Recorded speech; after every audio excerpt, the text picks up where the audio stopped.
Shalom, welcome to my channel, The Hebrew Bible. This is Moses Gumadi, and in this video we'll talk about Iran, or Persia, Paras, or Faras in their language.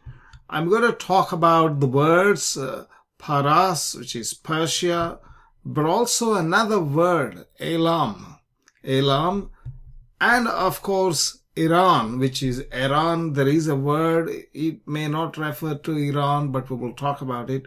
This is there in the Bible. So let's begin with the book of Ezra, chapter 1, verse 1, where we read about the decree of Cyrus. Ushvinat achat lechoresh melech paras, lichlot devar Adonai mipi Yirmeyah. He'ir Adonai et ruach koresh melech paras, vaya'aver kol bechol malkuto vegam bemichtav lemor. So what is he saying? In the first year of Koresh, the king of Persia, Melech Paras, okay? And then he goes on to say, Ko Amar Koresh Melech Paras, thus said king of Cyrus, king of Persia, Kol Mamlakot, all the kingdoms, Kol Mamlakot ha'aretz, all the kingdoms of the earth, Natan li Adonai Elohei Hashemayim. So all the kingdoms of the earth have been given to me by Hashem, the Lord, the God of the heavens. And he says, Vehu pakad alai livnot lo vait virushalayim asher vehuda. So he says, and he has charged me to build him a house at Jerusalem, which is in Judah. So this is the commandment that was given to the Jews from Cyrus, the king of Persia, as the Lord had commanded him, he said. Okay, so these are the Persians. Of course, the Persians and Iranians are good people. They have helped the children of Israel, and they have had good relations. No doubt about that. But there have been some bad apples all the while. We read in the book of Esther that there was a man called Haman who wanted to get the Jews killed. And later on, we also see some guys who turned against the Jews to exterminate them. But then, we know all the story about the book of Esther and the festival of Purim. Now, let's go ahead and talk about this word Paras, which is the word for Persia. Paras, what does Paras really mean? Whatever it might mean in the original language, that is the language of Farsi, which is the language of Faras or Paras. I think they call it virtuous or noble or whatever that is. We'll look at how this word is used in the Bible and how Hebrew prophets have interpreted the word. So for example, let's go to Daniel chapter 5, verse 25 and verse 28, where we have this incident of the writing on the wall. The king Belshazzar, the grandson of King Nebuchadnezzar, had called all his deputies, all his officers, and the women and the queen and all that, and then he celebrated and had a drinks party, with the vessels of the temple being used as cups to drink wine from. And there was a writing on the wall which was Mene Mene Tekel Ufarsin. We read here, Mene Mene Tekel Ufarsin. And he explains, Daniel comes and reads this text, and he explains these words, Faras or Feres. Feres means, or Peres means, Perisat Malkutach Vihivat Lemadai Ufaras. So this is in Aramaic. So this verb, Perisat, means divided.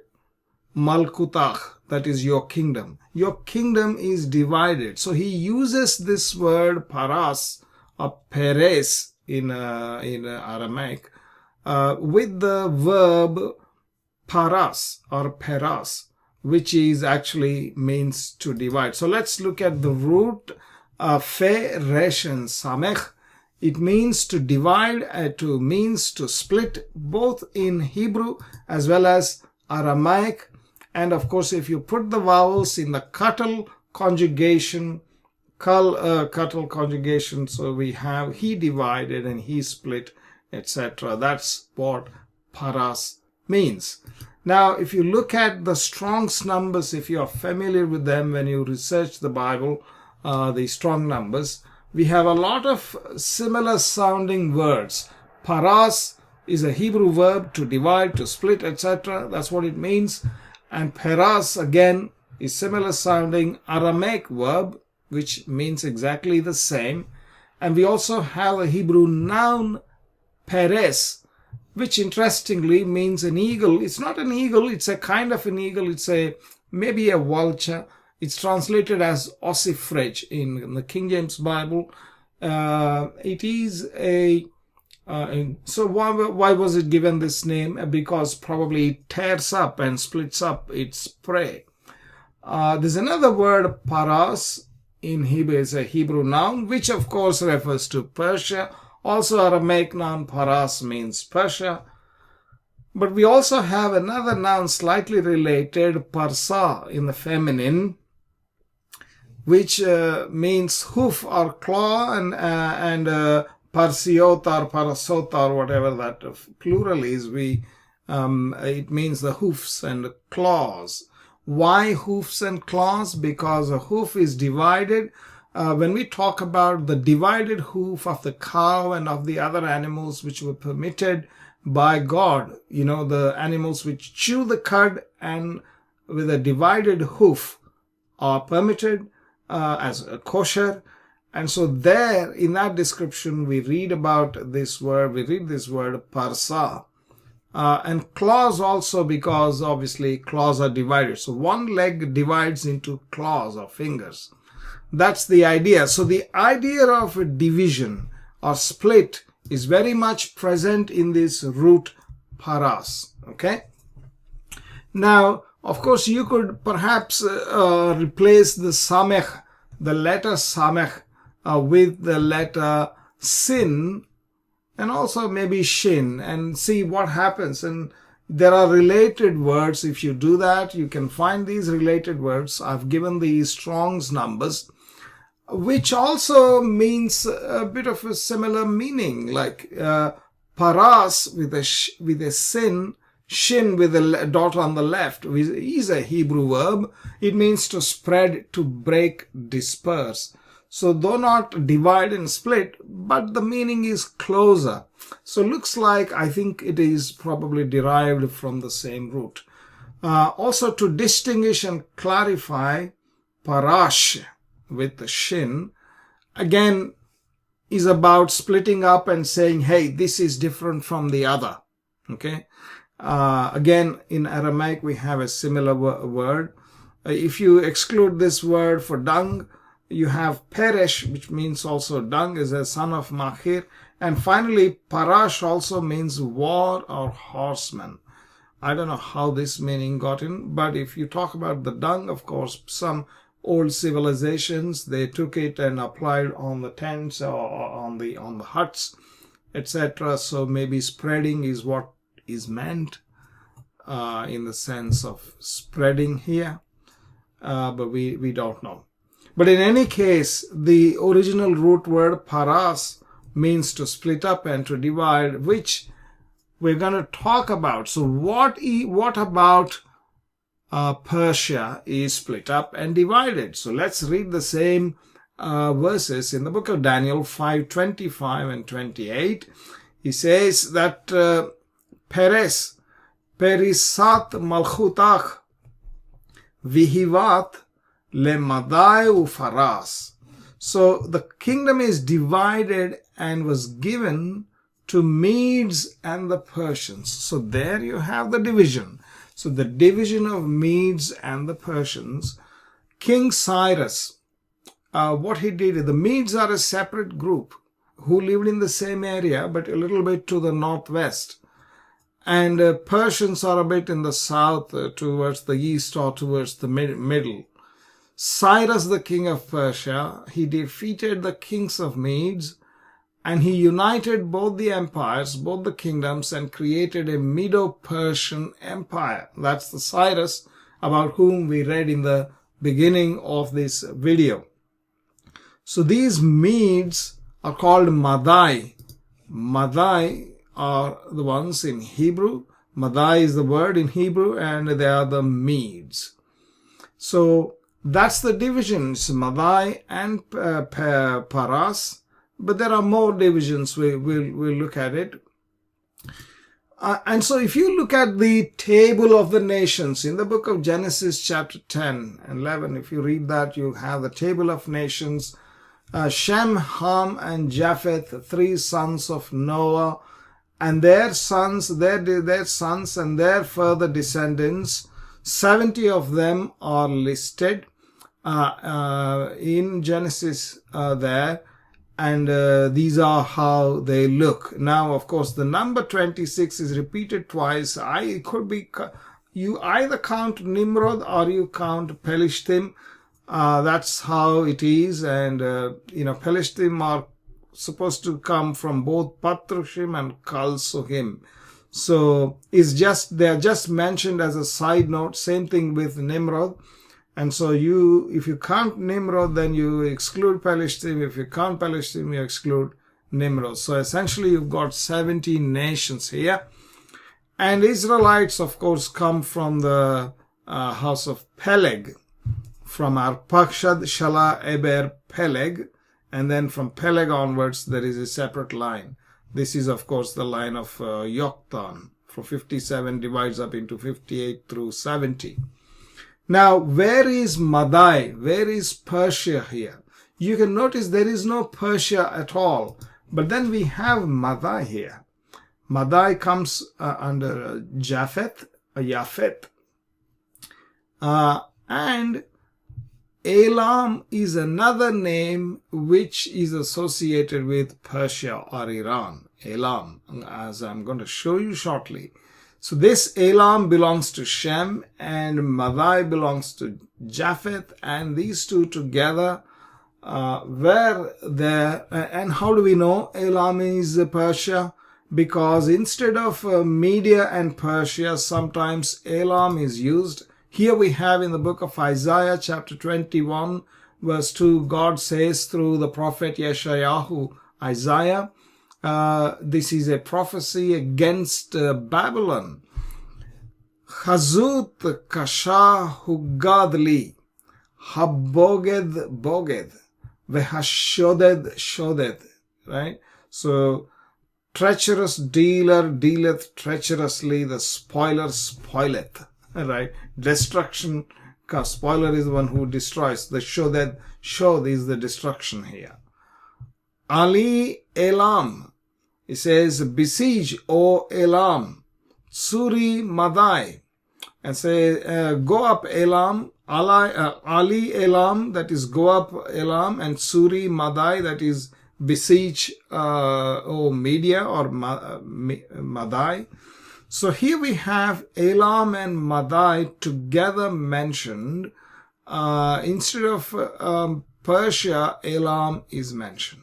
Right? So that's Elam there and Madai. Elam and Madai are mentioned. And these are the two guys who join up against the kingdom of Babylon. So essentially Isaiah is talking about the Persians and the Medes, but here he uses the word Elam.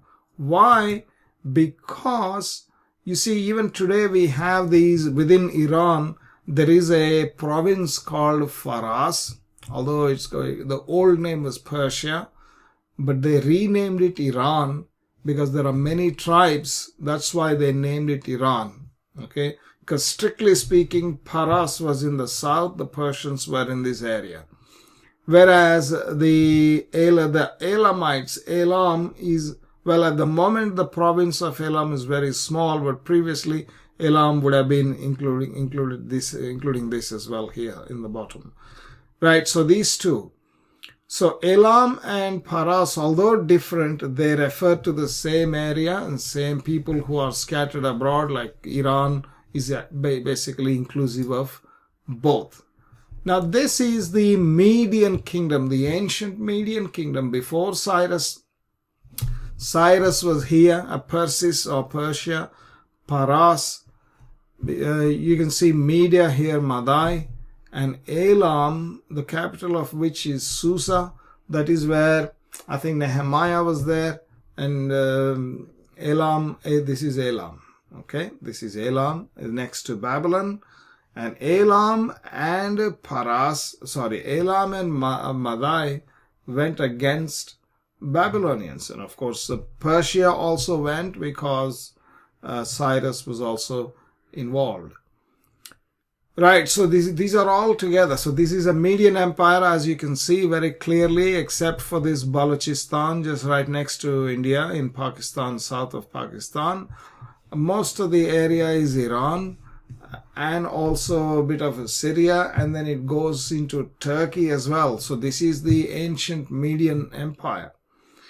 Even Persian Empire too extended quite a bit. Persian Empire, in fact, went even to the east, and also it went in throughout this Babylonian Empire down to Jerusalem as well. Now here is a map of all the different ethnicities that are there in Iran at the moment. So obviously, you know, the Persian is this gray one, mostly Persians, but even Persians themselves, apart from Kurds, Azeri, etc., are a mixture. Persians themselves are a mixture. So that's the meaning of division we are talking about. Paras is a divided thing, okay? Paras is divided. Paras, Elam, Madai, and all these ethnicities. It's a divided thing. They try to put it together as a singular unit called Iran. I mean, this name was actually given by, the name Iran comes from the word Aryan, which is Sanskrit word Arya, which is also related to the Persian Avestan word. Avestan is another language which is a sister language to Sanskrit, and Avestan word. So the Aryans were, Aryans means Iranians, okay? It's got nothing to do with Germany or Hitler. And this word Aryan is also used in India. It means simply noble ones. That's all it means. Okay, so the word Iran now. Iran is in the modern Hebrew. Iran is written with Aleph, Yod, Resh, Aleph, Nun. Sometimes the second Aleph might be missing with a kamatz under a Resh. But this is how it is written, Iran with an Aleph. But in the Bible there is a word Iran with an Ain, Iran, and it occurs in the book of Numbers, Bemidbar. Here we read, Ve'elle bene shuthalach le'Iran mishpachat ha'Irani. So these are the sons of Shutela of Iran, the family of the Iranites. So this is the word Iran. In fact, this sounds more closer to the way they pronounce Iran. And these are the families of the sons of Ephraim, Bene Ephraim. And here we read, Elle Bene Yosef le Mishpachotam. So who are the sons of Joseph. So these are the sons of Ephraim and sons of Joseph, and they are called Irani. And who are these Irani? Or the family of the Iranis or Iran. These are not Iranians. These are children of Israel. But the sons of Ephraim, that is the northern tribes, the northern kingdom, they were taken away into captivity by the king of Assyria. We read in the book of Kings, 2 Kings, Melachim 17:6, Bishnat Hatteshi'it le Hosea, Lachad melech Ashur et Shomron vayegel et Yisrael Ashura.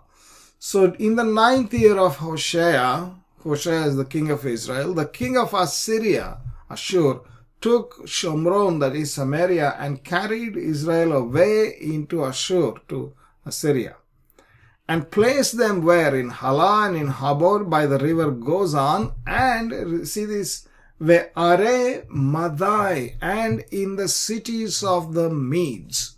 In the cities of the Medes. So the children of Israel, the sons of Ephraim, who lived in Shomron, they were taken to all these places, including the cities of the Medes. So you have these cities of the Medes, could be anywhere here, right? So they went into Assyria. This is Babylonian. They went in here. So these are all the cities of the Medes, right?